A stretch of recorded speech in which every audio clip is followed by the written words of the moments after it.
Hello, this is Eric Bryant, and welcome. I am so glad to have with me a friend of mine, an entrepreneur. This is Jeff Sandefer. Hello, Jeff. Hello, Eric. How are you doing today? I'm terrific. How are you?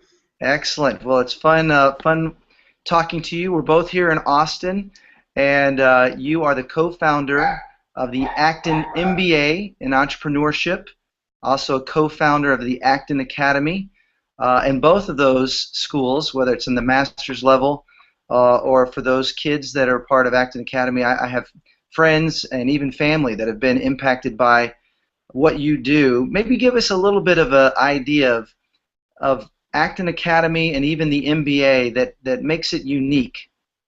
Well, I think the things that the Academy and the MBA share in common is really this belief in the hero's journey. I mean, the idea that we were put on this planet to make a difference. And they also share this idea that you need to learn how to learn, you need to learn how to do something, and you need to learn how to be, that a life of meaning is important. So we're really not about studying for studying's sake. We're about equipping people and inspiring people to actually go out and do something that makes an impact.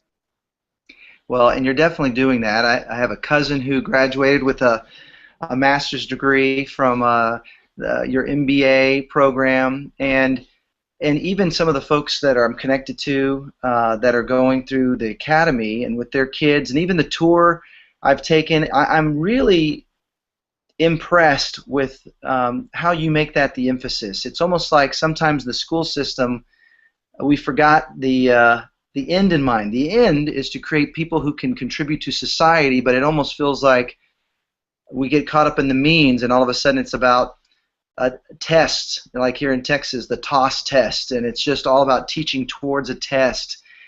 You're there at the Acton Academy in East Austin. Maybe share a little bit about what makes the experience there at Acton so different and unique. Well, I think it's really, as you say, the intent. We're not about making productive citizens. I mean, that sounds like a cog in a machine. We're really about the individuals learning to go out and change the world, and also to know that they have to do that with fellow travelers. I mean, it's not a matter of just being an individual doing it. You're going to go out and find and band together with like-minded people and do something. So we serve the students, we serve the parents, we see them as customers, and that's actually to us an exalted term. I mean, we listen for feedback, we make very clear promises, and we expect to be held accountable to those promises. So it's all about the student, it's all about the family, and it's really about believing that they're going to go out and do incredible things. That each child and each parent that enters our doors is a hero on a hero's journey. Well, and you see this because, you know, as my wife and I took a tour, and I've even been there with some other friends of mine, there's this sense of your kids do more because more is expected of them. I mean, you've got middle schoolers that are mentoring elementary age kids. They're self-directed. They're doing a lot of their work on their own. They're monitoring each other. They have community, I think you call it not community hall, but like almost a city hall kind of moments where the students actually figure things out on their own. How do you foster this idea that you are a hero and you have more in you than what's maybe you thought? How do you continue to foster that in these kids? Well, it's not simple. The first thing is that the adults have to believe it. I mean, you have to believe that we're here to serve them, and that the children really are geniuses. And when I say geniuses, I don't mean everyone has 180 IQ. I mean, if you look up that word in the dictionary, genius means that you have a special skill or a special talent. And every one of these children do, whether they read quickly or do math quickly or speak well, you know, they do have some gift, and you have to believe that. And so I think the second thing is, for us, education is all about the community. It's all about getting the learning environment right where there's desire and motivation. When our students are motivated, they learn at a 10x rate. When they're not motivated, they don't learn at all. And so we don't focus on content or curriculum. That part's actually easy. We focus on their motivation and getting them to believe in themselves, to work very, very hard with a lot of rigor at times, at other times to rest. But it's just that idea of focusing on the motivation and focusing on doing something that matters. And once you get that right, you just get out of the way and the students make it happen.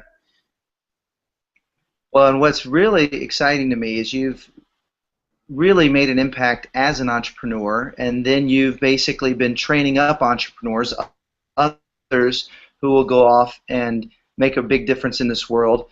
And now you've entered into the world of children, really trying to move children to the place where they're making a difference in the world. Maybe it'd be interesting to hear your take when you get some of these master's level, men and women who've been in the real world. What do you notice that we maybe have forgotten or lost? I mean, they're there, and these are world changers. They're going to do it. But when you see a kid, and they just seem to have no limitations on their future, what do you notice maybe in this, being in both those worlds, that could help us understand how to better bring out the hero in others?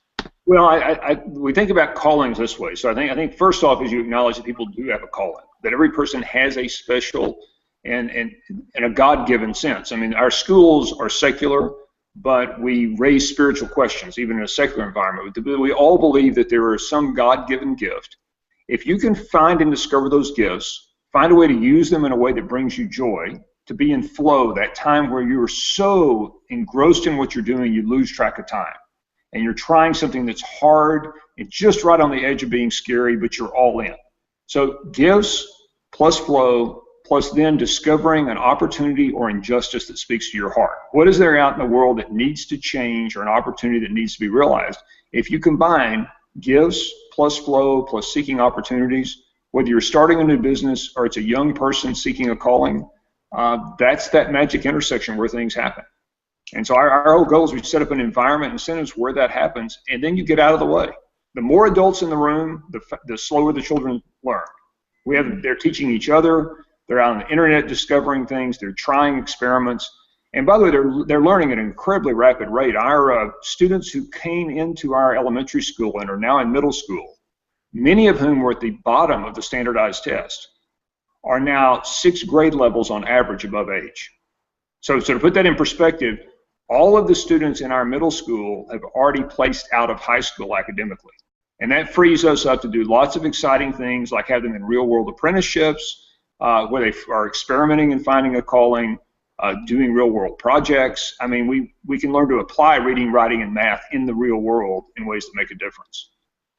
Well, it's fantastic, and I've seen this happening. These kids are unbelievable, and what I love about what you're saying is it's not every kid is unbelievable, and it's the way, the environments you create around them that stifle that. There are some folks that may be watching this and they want to find out how they can either be a part of an Acton Academy or even learn how to start an Acton Academy. I know you guys are expanding into Southern California and different parts of Austin and other places around the world. What would you say to those that are interested in hearing more, getting involved? Sure, I'd say the first thing is go to the Acton Academy website, actonacademy.org, and look around and see if you like what you see. See if you like the promises we make to parents. We didn't start out trying to go start a lot of schools. We built one school, and people kept coming to us. And so finally we've put together a kit that would allow other people to launch Actons. We've been very blessed. We'll have 9 Acton Academies open by this next September. All across the country and North and Central America. We have one in Guatemala, one in Toronto, we'll have one in Chicago, Houston, Southern California, all over. And then in a year after that, we're opening Acton Academies in London, New Orleans. So we've had this outpouring of entrepreneurial people who have children who want an alternative and are willing to put in some effort and are taking these kits and creating what we believe will be incredible schools. Well, and they are incredible, and what I love, not only do I have family, but folks that are part of our church at Gateway that are part of it. We have a new small group leader who just got accepted to the MBA program, and this idea of becoming the hero you were created to be really communicates to people no matter what their faith perspective is. But I would love to hear some thoughts on being an entrepreneur and now raising up other entrepreneurs and heroes. For those who are either starting a church or starting a campus or starting a business, is there a couple thoughts or things that helped you through the toughest days, or things you've seen some of your students learn that really are essential for every entrepreneur to know? Oh, I mean, that's so hard. I think the main thing is, it's easy when you hear talk of a hero's journey to think that means that you win. I mean, to think that that means that it's about being a celebrity or it's about being wealthy but the one thing that matters to a hero is you're going to get knocked down and you're going to get back up. Like Job in the Bible, it doesn't mean you're going to win. I mean, it doesn't mean things are going to be great. You're going to have setbacks. And so we always are quick with our eagles to say heroes and being a hero is not about winning. It's about character. And it's about getting knocked down and getting back up. It's about learning to make mistakes early, cheaply, and often. And in a way, it's the most important thing. It's an antidote to pride. And so whenever I get in trouble, it's because I get prideful in some way or I think I have the answers. And I have to be humbled again. And it happens all the time. It happened this week at Acton Academy. We think we have the right recipe and we're wrong.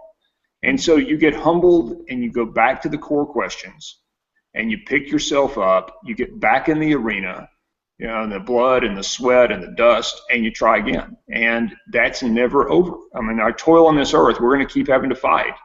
And there are wonderful moments when you can rest, and there are moments you can celebrate, and then you're going to get knocked down again. And it's just getting knocked down is part of the game.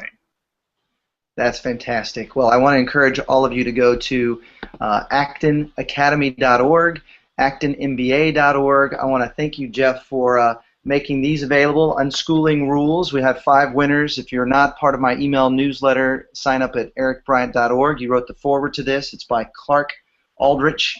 But thanks for making those available, and thanks for what you're doing, Jeff, to make a real difference in our world.